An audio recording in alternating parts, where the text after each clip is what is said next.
আগের দিনে একটু ঝড় হলে পরের দিন যে আমার ছাদ বাগানের হাল একেবারে বেহাল হয়ে যায় বন্ধুরা।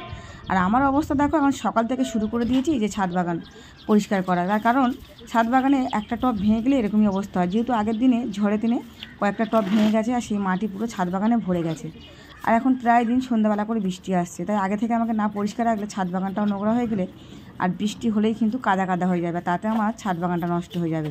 আর সেটা আমি একদমই চাই না, তাই জন্য সকাল সকাল শুরু করে দিয়েছি ছাদ বাগানটা আগে পরিষ্কার। আর এটা এখন তো বর্ষা মানে আসার আগে এরকম শুরু হয়েছে, বর্ষার সময় এতটা কষ্ট করতে হয় না, কিন্তু এই বর্ষার আগে আগে যে আমার প্রতিদিন এরকম একটা সমস্যা হবে। কারণ এখন প্রায় দিন ঝড় উঠবে, আর ঝড় উঠলেই ব্যাস ছাদ বাগানটা একদম নোংরা হয়ে যায়। তো সুন্দর করে ঝাড়ু মেরে পরিষ্কার করে নিলাম বন্ধুরা।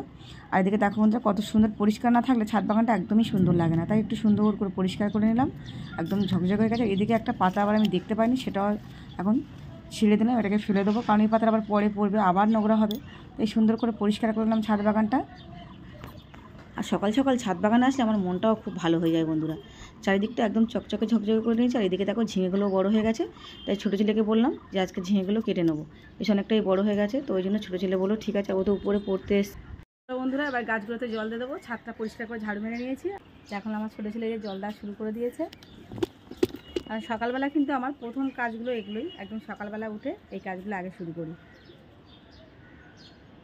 প্রথম জামরুল গাছে জল দিচ্ছি, কারণ জামরুল গাছে প্রচুর জামরুল হয়েছে, জামরুল খেতে হবে, তো এই জামরুল গাছটা প্রথম যত্ন করে। আমার ছোটো ছেলে সবসময় যে গাছগুলোয় ফল থাকে সেই গাছগুলোতে বেশি বেশি করে জল দেয়, যেগুলো ফল থাকে না সেগুলো কম কম জল দেয়।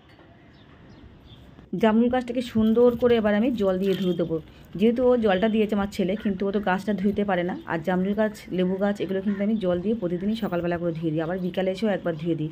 বিকালে বলতে অনেক রাতে ধুয়ে দিই, প্রায় রাত 10টা বেজে যায় আমার ছাদ বাগানে আসতে আসতে।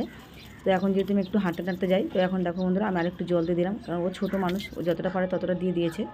আর এদিকে জল দিতে দিতে দেখলাম কয়েকটা বটবটি বড় হয়ে গেছে, তাই বটবটিগুলোকে সুন্দর করে পেড়ে নিলাম। এদিকে দেখো বন্ধুরা, আর বটবটিগুলো বেশ অনেকটাই।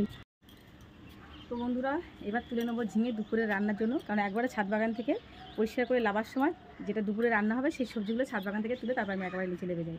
চলো বন্ধুরা, কী হলো, তুমি একটু চুপ করো, এখন তো কাজ করছি আমরা, তুমি এত কথা কেন বলো। তো দেখো বন্ধুরা, ওদিকে আমার ছোটো ছেলে আজকে ওই যে উপরে পড়ছিল ছাদের ঘরে, তো এখন বলো মা আমি ঝিঙেগুলো কেটে দেবো। তো আজকে দুটো ঝিঙে হয়েছে, আর একটুখানি লাউ শাকের ডাঁটা কেটে নিয়ে যাবো। তো চলো বন্ধুরা, আস্তে আস্তে কাট, কেটেছিস এটা কাট। তো এই ঝিঙেগুলো একটু বেশ বড়ো হয়েছে বন্ধুরা দেখো। তো আজকে আবারও কুমড়োর ডাঁটা কেটে নিয়ে যাবো একটু, আর ঝিঙে দুটো তোলা হয়ে গেছে। তো চলো বন্ধুরা, কুমড়োর ডাঁটাগুলোও কেটে নেবো। বন্ধুরা এই যে কুমড়ো গাছগুলো কেমন হয়ে যাচ্ছে, তো এই জন্য ভাবলাম আর রাখবো না, অল্প একটু কেটে নেবো, কারণ ঝিঙের সঙ্গে কিন্তু কুমড়োর ডাঁটা খেতে ভীষণ ভালো লাগে।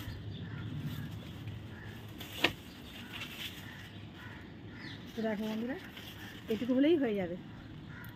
তো বন্ধুরা ঝিঙে আর কুমড়োর ডাঁটা তুলে নিয়েছি। তো চলো বন্ধুরা এবার চলে যাবো নিচে,